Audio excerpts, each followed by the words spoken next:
ठाकुर जी को पकड़ा है तो वहाँ से जंप लगाया, वहाँ ठाकुर जी का आस्तीन ने। अच्छा। उधर हाथ टेकने से ठाकुर जी को भी पकड़ लिया है। उनमें गुलजाम की माल लगा के चोटी बांध दी है।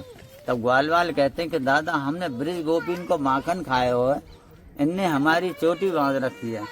तो ठाकुर जी कह रहे हैं सगान से सारे तुम्हारी काचल है, यहाँ मेरी बंधी पड़ी है। तो ये ठाकुर जी की लीला देखने के लिए यहाँ ब्रह्मा जी स्वयं पर्वत रूप में विराजमान हैं। और ये जो ऊपर आप ये जगह देख रहे हैं, ये मोर कुटी है और यहीं पर भगवान श्री कृष्ण राधा रानी को प्रसन्न करने के लिए मोर बनकर नाचे थे। भैया इसका टिकट कितना रहता है?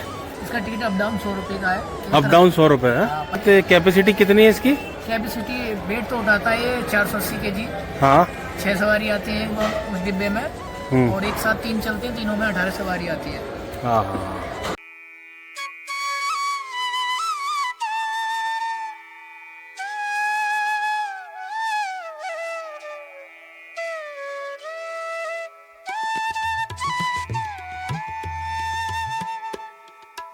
प्रेम और भक्ति का प्रतीक बरसाना और यहाँ का वातावरण राधा रानी और भगवान श्री कृष्ण के नाम से गूंजता रहता है।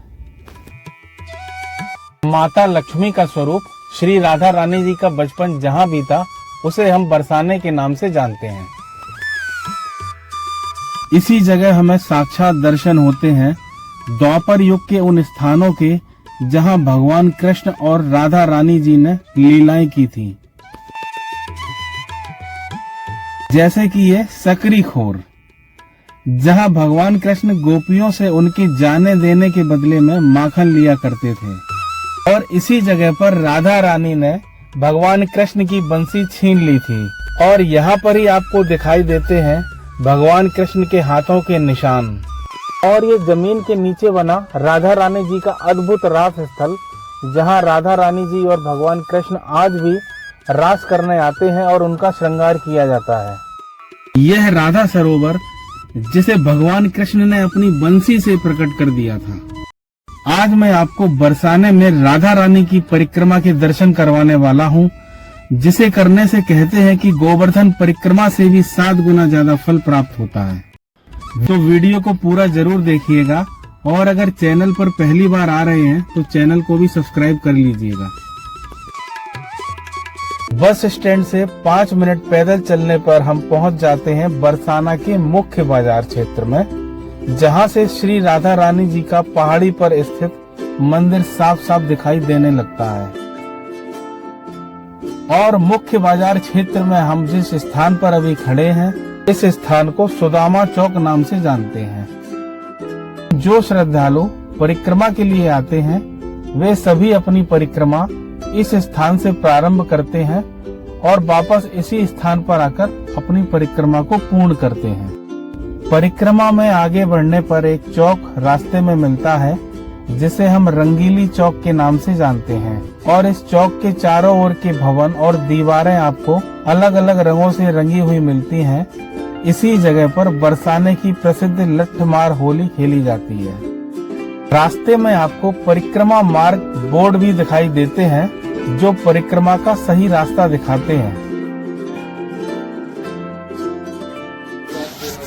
और यहाँ की मैं एक और खास बात बताता हूँ आपको, यहाँ पर जितने भी घर हैं सभी पर श्री राधा लिखा हुआ रहता है। चाहे वो कोई छोटा घर हो या कोई बड़ा घर हो, सभी के ऊपर श्री राधा लिखा रहता है। इस तिराहे पर जो मैं खड़ा हूँ, ये जो जाता है रास्ता, ये जाता है बड़ी परिक्रमा का। और जो प्राचीन परिक्रमा मार्ग है सकरी खोर का, वो आपके सामने ये है और वो यहाँ से होके जाता है। तो चलिए चलते हैं आगे की तरफ। परिक्रमा में मिलने वाले शीतला माता के मंदिर में परिक्रमा करते हुए आप दर्शन कर सकते हैं, जो कि बरसाने के प्राचीन मंदिरों में से एक है।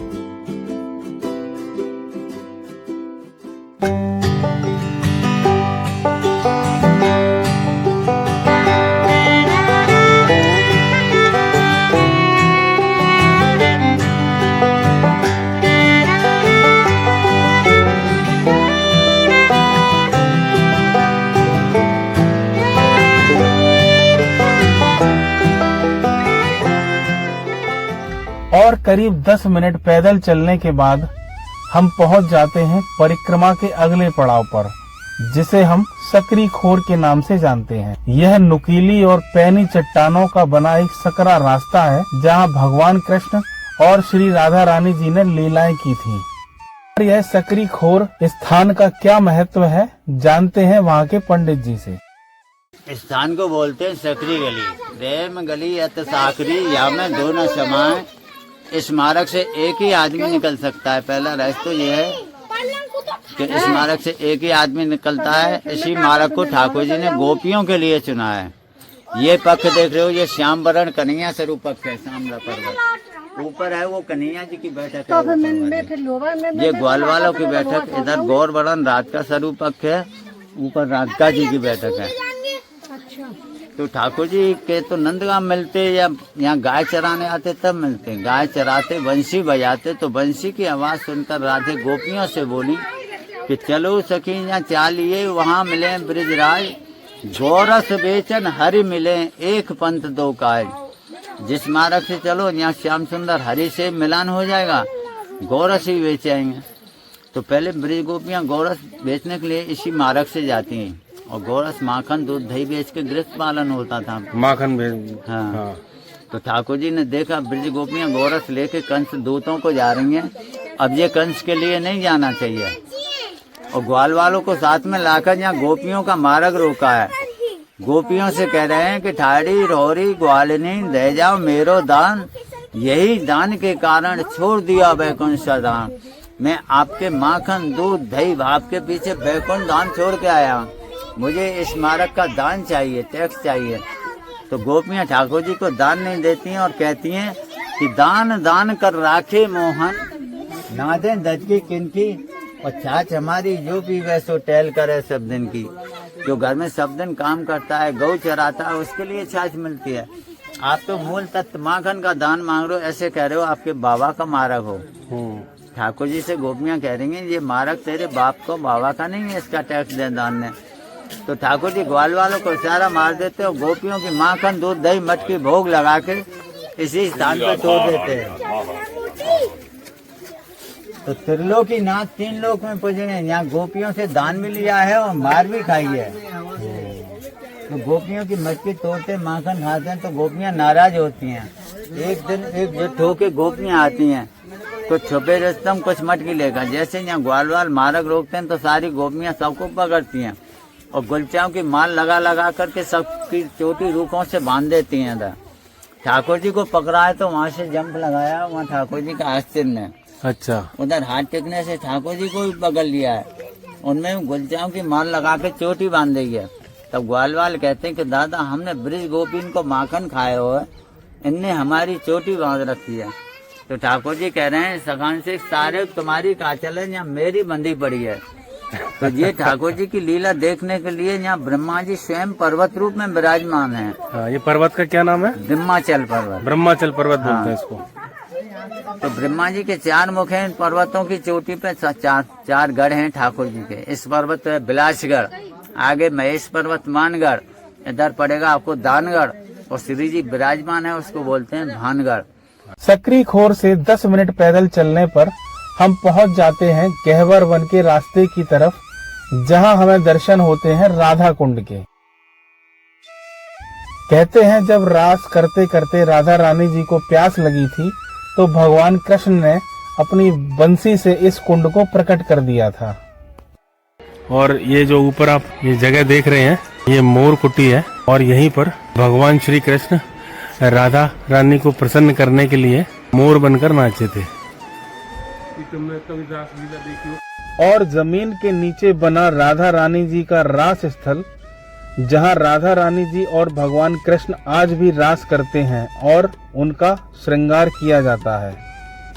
और यह रास स्थल राधा रानी जी और भगवान कृष्ण के चित्रों से सजा हुआ दिखाई देता है। इस रास स्थल में बूढ़ी माता राधा और कृष्ण का श्रृंगार बड़े भक्ति भाव से कर रही थी।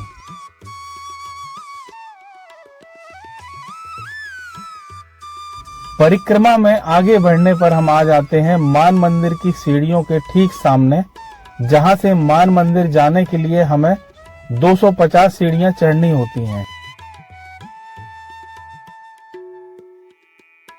यह वही स्थान है जहाँ श्री राधा रानी भगवान कृष्ण से रूठकर बैठ गई थी और यहीं पर भगवान कृष्ण उन्हें मनाते हैं। परिक्रमा मार्ग में आगे बढ़ने पर हमें मिलता है दान बिहारी जी का मंदिर, जिसमें श्री राधा कृष्ण विग्रह के दर्शन होते हैं।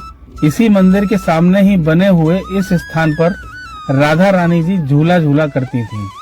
कहते हैं इसी स्थान पर भगवान कृष्ण राधा रानी जी से मिलने एक चूड़ी बेचने वाले का रूप रखकर आए थे और इस दृष्टांत पर आपको कई भजन भी सुनने को मिलते हैं। जब राधा रानी जी ने श्री कृष्ण को पहचान लिया तब राधा रानी जी ने भगवान कृष्ण को पकड़ लिया था और भगवान कृष्ण ने अपने छोड़ने के बदले अपनी बांसुरी राधा जी को दान में दे दी थी। इसीलिए इस स्थान को दान बिहारी जी के नाम से जाना जाता है। दान बिहारी जी मंदिर से करीब 5 मिनट आगे चलने पर हम पहुंच जाते हैं कुशल बिहारी जी के मंदिर के सामने, जिसे हम जयपुर मंदिर के नाम से भी जानते हैं।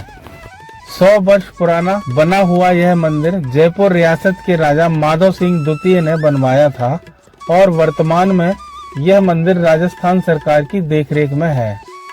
इस मंदिर के अंदर जाने पर आपको ऐसा लगेगा कि आप किसी राजा के महल में जा रहे हैं। यह मंदिर ब्रह्माचल पर्वत के दानगढ़ शिखर पर स्थित है। श्री राधा रानी मंदिर में पहुंचने से पहले बाएं हाथ की तरफ आपको श्री राधा रसोई मिलती है, जहां पर आप निशुल्क भोजन भी कर सकते हैं और अपनी श्रद्धा से दान भी कर सकते हैं। जो श्रद्धालु सीढ़ियां चढ़कर ऊपर नहीं आ सकते हैं वे यहाँ रोपवे की मदद से भी आ सकते हैं और रोपवे के ठीक सामने राधा रानी जी का मंदिर बना हुआ है। भैया इसका टिकट कितना रहता है? इसका टिकट अप डाउन 100 रुपए का है। अप डाउन 100 रुपए है? 50 रुपए का एक साइड से। अच्छा अच्छा। और ये उतारता कहाँ पर है? ये मैं जो सुदामा चौक पे उतारता है। इसमें कितना है, कैपेसिटी कितनी है इसकी? कैपेसिटी वेट तो उठाता है ये 480 kg। हाँ 6 सवारी आती है उस डिब्बे में और एक साथ 3 चलते हैं, तीनों में 18 सवारी आती है। हाँ हाँ। और नीचे से और ऊपर की ये कितनी ऊंचाई कितनी रहती है इसकी? 850 मीटर। 850 मीटर है ना।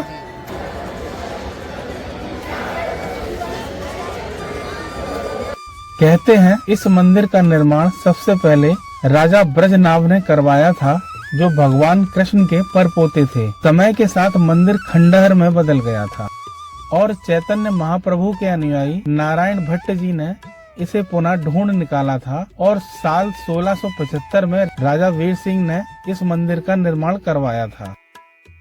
लाल बलुआ पत्थर से बने इस मंदिर में मुगल काल की संरचना की कुछ झलक दिखाई देती है और इस मंदिर में श्री राधा रानी जी ही मुख्य देवी के रूप में विराजमान हैं।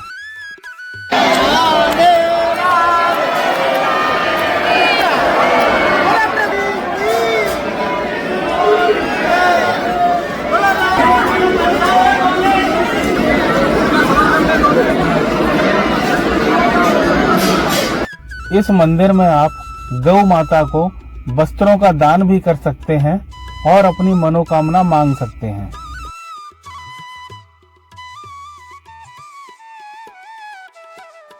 यहाँ आपको श्रद्धालु राधा रानी मंदिर में अपनी मनोकामना के साथ चुनरी को भी बांधते हुए दिखाई देते हैं। राधा रानी मंदिर में अंदर आने पर आपको भक्ति में डूबा हुआ यह वातावरण दिखाई देता है और यहाँ से पूरे बरसाने कस्बे का व्यू कुछ इस तरह से दिखाई देता है। मंदिर में राधा रानी दर्शन के बाद इन सीढ़ियों से नीचे उतरते हुए हम परिक्रमा के समापन की ओर बढ़ते जा रहे थे। ये यहाँ से सीढ़ियाँ चालू होती हैं। ये वही सीढ़ियाँ हैं जो मैंने आपको वीडियो के स्टार्टिंग में दिखाई थी। अभी हम आ गए हैं सुदामा चौक पर और इसी से आगे से हमने अपनी परिक्रमा चालू की थी। तो आप एक बात का ध्यान रखना, आप जहाँ से परिक्रमा प्रारंभ करें वहीं पर अपनी परिक्रमा को संपन्न भी करना है, तभी आपकी परिक्रमा पूरी मानी जाएगी। इसी के साथ वीडियो को करते हैं यहाँ पर एंड और मिलते हैं बहुत ही जल्द एक नए वीडियो के साथ। वीडियो अगर अच्छा लगा हो तो वीडियो को लाइक और अपने दूसरे ग्रुप में शेयर भी कीजिएगा। चैनल पर पहली बार आ रहे हैं तो चैनल को सब्सक्राइब भी कीजिएगा।